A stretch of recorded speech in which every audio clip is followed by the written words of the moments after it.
This is Monsteropolis, a show about anomalies, legends, and monsters. I'm one of your hosts. My name, as ever, Seth Breedlove.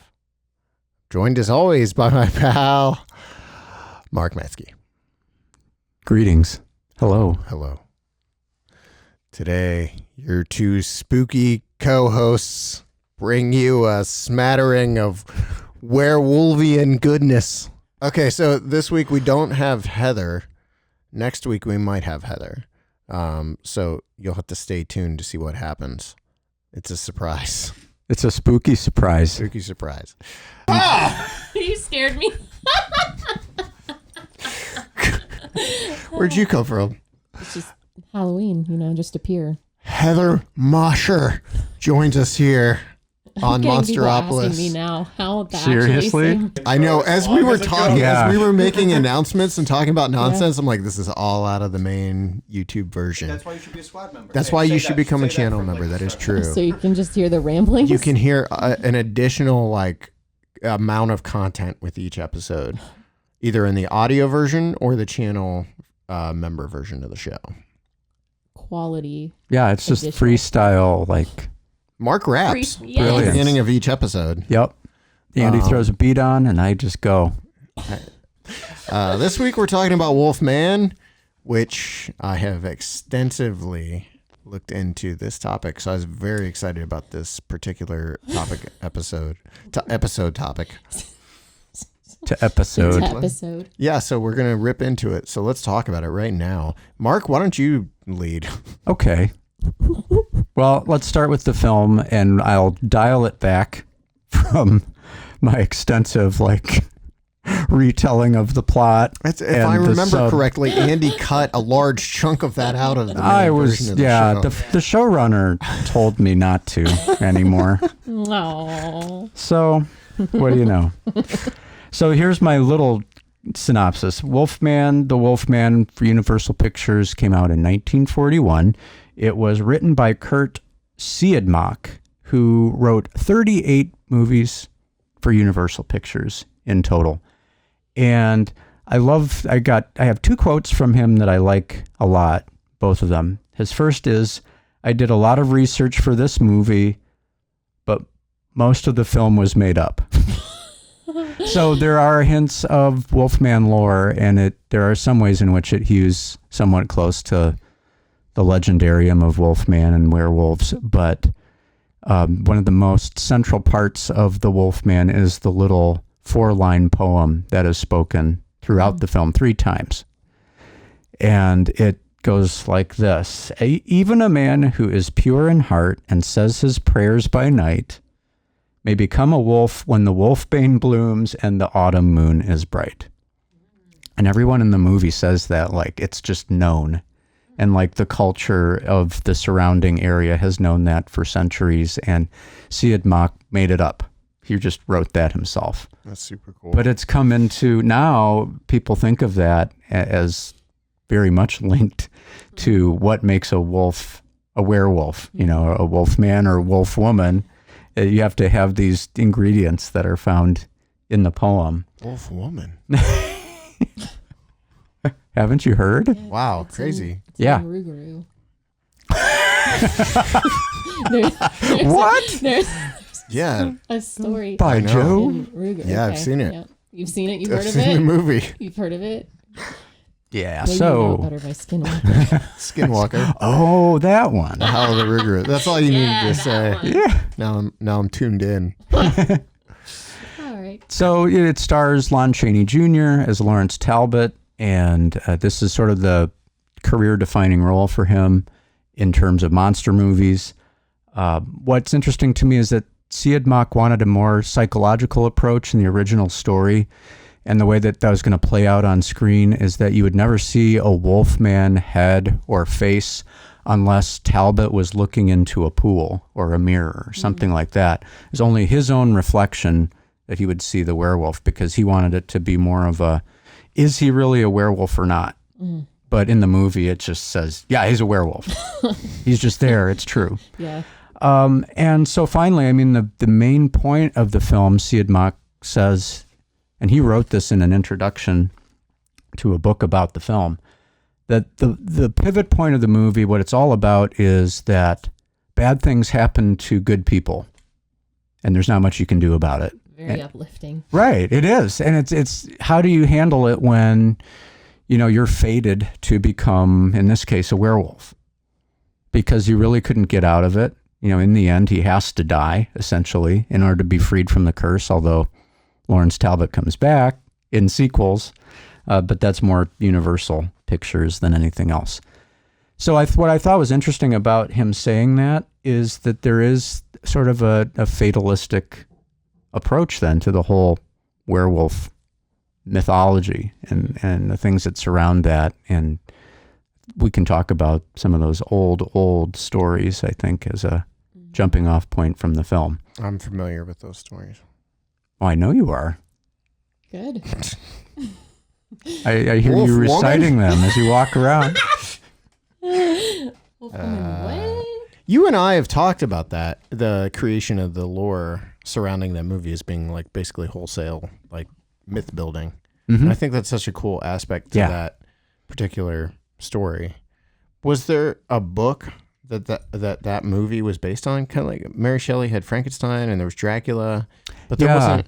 Not so much. I mean, having said that, there was werewolf literature. When you get into the 19th century and publishing houses start to really pop off. One of the most important ones probably was by Bram Stoker, who did a story called Dracula's Guest, which was published in 1914, 2 years after he died.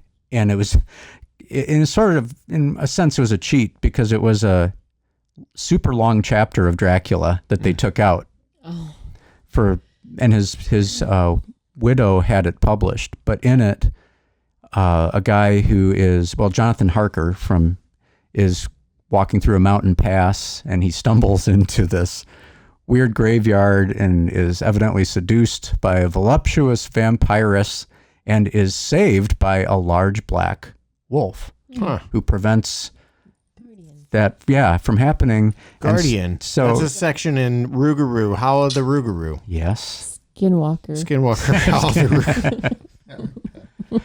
And so Harker continues on his travels. It turns out in the end, spoilers, the wolf was Dracula. Yes. Preserving Harker's life for his own nefarious purposes. Nice. I like Dracula's style, though. Yeah. So he knows what he wants, and he'll get it, even if it means turning into a wolf. Yeah. And that's referenced in the original Dracula movie, but you never see Dracula as a wolf, which is sort of the style of that film. It's like after the first third, it's very talky and very stage play-esque. So you say, oh, there goes a wolf running away. And we're not going to show you the wolf, even though it's a film. You just have to take our word for it. There he goes. To reaction shots of like 5 people. Yeah, that's pretty much how it goes. Yeah. So the Wolfman, the movie, really isn't based on one book as much as it is like a screenplay that started in 1931. Which is the same year that Dracula and Frankenstein came out. Is that where the Universal gypsy lore and all that, the gypsy side of it comes in? Because I've always been curious about if like that, because supposedly there's like the breedloves tie back to gypsies, and like the name actually comes from gypsy caravans and bread loaves and stuff. That's true. Yeah, that's why I travel. Cool. That's why I like to travel. I met a gypsy lady once, and she told me I have the gypsy soul. She said, "Do you like to travel?" And I said, "Yes." She said, "Yes." I said yes. Yes, you have the gypsy soul. Wow. Yeah, It's cool. yeah. But So, yeah, I've I always been curious about that. I would imagine so, and not necessarily a specific, like one or two things about it, but what is definitely the case is that in the early 20th century, you have, like we've talked about with West Virginia, you have all these immigrant groups coming in, each with werewolf stories, and certainly I think that would factor into it at some level. Was an immigrant or an itinerant population with stories about people transforming into these creatures. And the other cool thing is people sometimes forget including myself, that Bela Lugosi is in The Wolfman. And he is the Wolfman who makes Larry Talbot a Wolfman. Oh. He gets attacked, and that's how he gets it. He only has like 7 lines. Bella only has 7 lines as the original Wolfman in the story, but he passes it along then to the Talbot line. Originally, we can talk about werewolf mythos going back to Greeks and Romans, and typically, like in the Roman viewpoint, transforming into a beast was a punishment. Sure. But. Yes. However. Yes. Yes. All right, here we go. It's about to get good. Rome was founded in mythology because a she-wolf suckled the twins Romulus and Remus, and then they had a fight to see who, to see who would be the one that named the city. Which obviously Romulus won because we have Rome and not Remus. Remus. Yeah, Remus didn't make it. Romulus and Remus though, but there's statues everywhere in Rome with the she-wolf. Mm-hmm. I didn't know that. That's cool. Yeah, and the twins are actually nursing from her on the statue. But they also said that there's another way to interpret that because the Latin word that is escaping me right now. Flubra. Nope, that's not it. All right. Anyway, the term literally means she-wolf, but can also mean prostitute. Okay. So it could have been a prostitute, but it's more romantic to say a she-wolf took these twins and raised them. I did not know that. Yeah, there you go. Sure. Classics fact of the day. Are there werewolves in Greek mythology? Sure. Yeah, Yes, there are. What is the king? Lycan, right? Something like that. Yeah, King Lycan. Yeah. It's at the cannibal. beginning of Break. Oh, yeah. There is. It is at the beginning of Prairie Road Beast. That old saw. Yeah. I remember this. Cannibalism is what started that whole Yeah, exactly. Well, like lycanthropy is kind of in Beowulf too, right? I mean, to a degree, isn't there? No, I don't know. Right? I don't know. Beowulf? Am I wrong? I don't know. I don't know anything about Beowulf, really. Do you? I always thought it was more of a Bigfooty type creature. Grendel. Grendel's like a... I did not know there was a werewolf crossover there. Hey, my only knowledge of Beowulf is the ridiculously weird CGI movie. Yeah. Do you remember a werewolf in that? No. Okay. There's a weird creature with That's a Grendel. very disturbing voice. It's Grendel. Oh, I thought you were saying the book Grendel had a werewolf in it. I misunderstood both of you. The monster is Grendel. Right? Grendel. Yeah. Samuel Grendel? Cobbler. Yep. That's right. All right. Moving on. Guys, again, I did no research for this episode. Yeah. I'm just trying to learn. I'm like our audience right now. So going back to King Lycan for a second, All right, great. that was very definitely a story where it was a punishment for cannibalism, that Jupiter struck Lycan with this, essentially becoming a wolf. He was still bloodthirsty and so forth. And so in a sense, it didn't work. The punishment didn't really do anything. It just brought to the forefront the essential human problem. But that was part of those stories, was trying to get people to move on from doing things like eating each other and get into a more civilized headspace. You don't have to. It's fine. Live and let live, I say. Oh, boy. And then what happens, as Christianity comes in and is distributed throughout the Roman Empire, what's added to that is try to be a better person and try not to get trapped by the devil. So then these two things start to be expressed. The devil will turn you into a werewolf. Mm-hmm.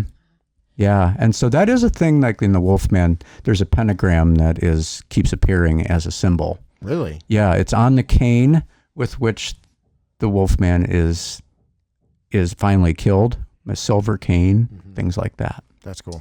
Lupa, just so you know, that's the word. What is it? The Latin word for she-wolf or prostitute. That is what I said earlier. Is it? Yeah. Is it? I don't remember. Roll it the tape. back. Roll back. Rewind Replay. the tape. Yeah. Instant replay, please. There's someone knocking on our wall and it's starting to disturb me. Yes. So by 1470, you have werewolves. along. We're going to power through. Steamrolling ahead. Yeah, you have werewolves mentioned in major literature, like the death of Arthur, like one of King Arthur's knights. And this factors into another thing that could make you a werewolf. His wife is unfaithful to him and leaves him, and he becomes a werewolf. The knight does. Interesting. Yeah, and so that becomes a portion of all of these various ways that you can become a werewolf is to have unfaithfulness happen to you, instead of, like, you would think if it was a punishment, it'd be the person who is unfaithful, but it's not. It works in reverse for whatever reason. Yeah, that just reminded me of Greek. Your rage. That might be it. It might be like your berserker rage coming out. Maybe. Can we just switch? Berserker rage has me thinking about Logan, werewolf, Wolverine. I said werewolf.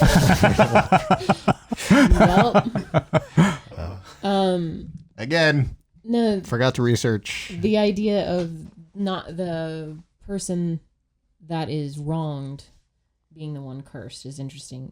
That reminds me of Greek and Roman mythology as well, because it's usually not the person who committed the sin that gets punished. It's their loved ones that suffer. Yeah. And that's great. Yep. That's lovely. That's exactly how that works. And then everything falls apart around that person. Everybody else, will end up dead or whatever. I mean, it's bad. But yeah. Sweet. That's really a nice story. It's not fair to anybody else. It isn't. Not. No. I don't like these stories. That's Greek tragedy, man. That's how they roll. The point of the Wolfman of 1941. Yeah. Same thing. I mean, that there were parallels there between Greek tragedy that Siedmek was trading on those, doing like a modern. And speaking of uplifting stories, Defiance, Ohio. I thought we were going to talk about something I could speak to. Well, depending on your knowledge of macabre, gross stories. Definitely. In 1589 in Cologne, there's the big trial of Peter Strobe. Yeah, this one I know of. Okay. Yeah, who killed and devoured a number of people. Yes. Yes. He claimed in the trial itself to have had a succubus lover for 28 years, and the demon gave him a magic belt. And when he put on the magic belt, ta-da, he became a werewolf. Superhero. Logan. And as you said, he started mutilating and devouring people. There were werewolf trials. Yep. Yeah. Okay. Yeah, and in fact, there's that's all I got. There's a transcript of Strobe's trial. Yeah. That you can read if you're so inclined, but it's disturbing. Pretty graphic. Yeah. There's a good book about all of the trials and stuff. It's called the Lycanthropy Reader. I'll see if I can find Make sure you speak into that mic there. Lycanthropy Reader. Okay. You should check it out if you're into Flash werewolf that on lore. screen right now. Yeah, boom, boom, boom. Lycanthropy. Yeah, anyway. Reader. I'll find it. Continue, I'm sorry. Well, so even his two daughters-in-law testified in the trial that he attacked them. They survived, obviously. But like a lot of things in this entire field, Strobe said, he was asked what happened to the belt, and he said, well, I hid it.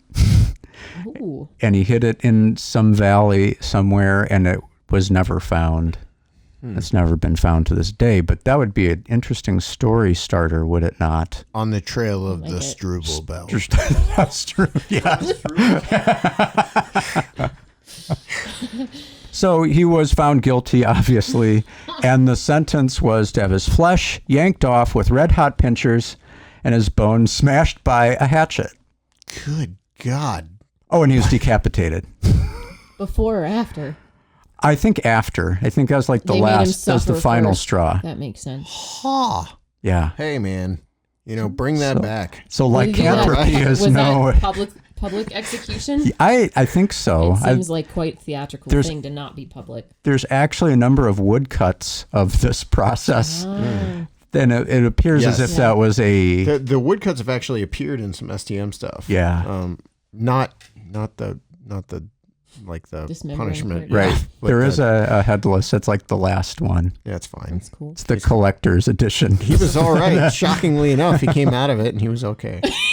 Yeah, right. He restarted his life. Yeah. Had a new beginning. Came back to life for the sequel. Yeah. Oh man. So, Werewolf Legends, again, they were brought into popular literature in the 19th century, and these names are hilarious. I think that one of the things that became very popular was serialized stories, and Charles Dickens published a lot that way. But first came Varney the Vampire. And that was followed almost immediately by Wagner the Werewolf in 1857. And it was a sensation. Though. Yeah, Yes. for sure. Wow. I like it. Forerunner for Spider-Man. Right. Yeah. Wait, what? Spectacular Spider-Man. Spectacular Spider. I was just like Spider-Man. Yeah. Well, that's not. I an got it. alliteration. All right, I got it. All right. Peter Parker. Yeah, Peter Parker. Spectacular. Yeah. I think that's what I meant. Sorry. Thank you, Andy. I'm just gonna leave. So, that for a while what's interesting is like end of the 19th century, beginning of the 20th century, a lot of the stories shifted in tone. And if there was a story about a werewolf, it would be revealed in the end that it was actually just a person who like put on a fursuit or something, or fur coat, and then killed people. But the supernatural element was removed. But then in the early 20th century, that made a huge comeback, and not so much in literature as much as motion pictures. I have a question for you, Mark. Yeah, bring it for on. me? Yeah. Okay. Yeah. When did the idea of werewolves being almost like enslaved by vampires come into play in pop culture? Oh. Because that wasn't originally part of No, werewolf but lore. that's a think great the classics question. professor might know that. Dude. It wasn't in classics time. What? Classics time. It wasn't. The Greeks and the Romans didn't have that in their lore. Is that all you know? That's it. Dang. And it's only a very small part of Wow. All right. very small time. Specialized That's thousands field. of years, dude. Or hundreds. Ooh. Whatever. I don't know. Yeah. Anyway, Well, I feel there- like that was very recent in I think timeline wise. Uh-huh. the confusion lies in this, and that is that it was going back to at least like 1400s, 1500s. The same person in their life, like, could be a werewolf, and then after death become a vampire. Because the distinction between the two is that if you're a werewolf, you're alive. Like, you don't die during the werewolf. If the werewolf bites you, you're still, you live through it, but it passes the curse along to you. But then a vampire can only be an undead being. Go ahead. Oh, please. I want to interject. Bless us. Jacob Black as a character in the Twilight series by Stephanie Meyer. He's described as an attractive Native American of the Quileute tribe in La Push near Forks, Washington. The second book of the series, New Moon. He probably walked down to Rialto Beach when he was... It's mentioned here. Is it really? He discovers that he is a therianthrope who can shapeshift into a wolf. For the majority of the series, Jacob competes with Edward Cullen for Bella Swan's love. Just wanted to point out that there's a werewolf in modern day pop culture as well. Yeah. Modern day. Cool. I like it. Yeah. Guys, the kids love it. The kids love it. Hey, Kids like 15 years ago you loved said it. Forks, Washington. Yeah.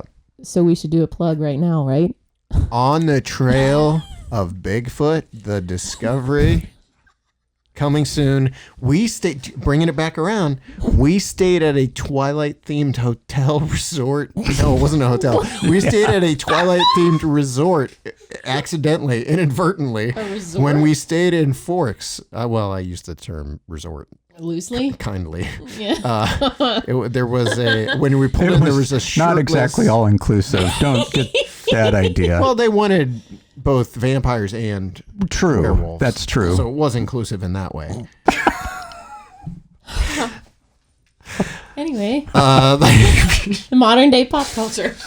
modern day pop culture. There was a shirtless Jacob standing near the entrance when we pulled in.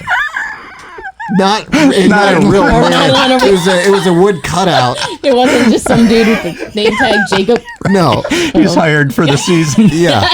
He just That'd be great. beckoning the weary travelers to pull in. Come and know me better, man. Right. On the hour, he starts to transform. Yeah. He pretends like he's going to. Yeah. But nothing ever happens. So people Right, just pull up and they watch him. They watch and then they go inside and get an ice cream. Yeah. It gets awkward. We'll stick after around. about 5 minutes. After 5 minutes. Yeah, it takes a while. It's not an easy transformation.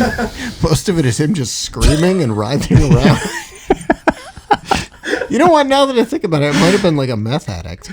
Right, it could have been. We might have taken that whole situation wrong. We thought it was sort of a cosplay thing. Cosplaying as Jacob from Twilight. Check out the soundtrack for the first Twilight movie. It has a wonderful song by Iron and Wine. Mark, bring us back. So yeah, the whole lackey idea. Yeah. That comes from Twilight because it's vampires and werewolves. There's absolutely no way that it comes from Twilight. Those were written a long time ago. Bull. The classical texts come from like 2005, 2006. BC.